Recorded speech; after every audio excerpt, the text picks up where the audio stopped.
China China వార్తలు కొంచెం వింత వింతగా అయితే ఉంటాయి. ఈ వార్త మరింత వింతగా అయితే అనిపించింది నాకు.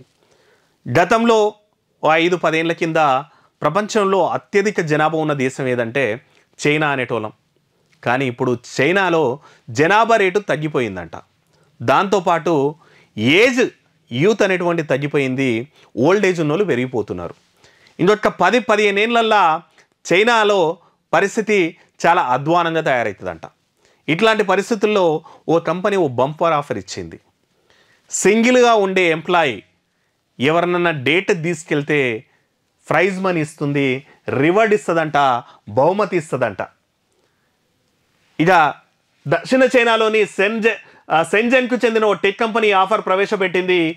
సంస్థ చెందిన డేటింగ్ ప్లాట్ఫామ్లో కంపెనీలోని సింగిల్ ఉద్యోగులు బయటి వ్యక్తులు ఆకర్షితులు అయ్యేలా పోస్టులు పెట్టాలి.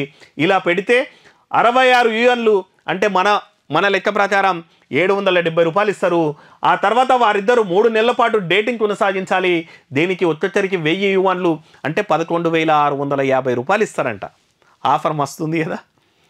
అంటే వాళ్ళ కంపెనీ సంబంధించిన వెబ్సైట్లో సింగిల్గా ఉండేటోళ్ళు బయటి అంటే బాయ్స్ అయితే గర్ల్స్ని, జెంట్స్ అయితే లేడీస్ని అట్రాక్ట్ చేసేటట్టు పోస్టులు పెట్టాలా, లేడీస్ అయితే జెంట్స్ని అట్రాక్ట్ అయ్యేటట్టు పోస్టులు పెట్టాలి.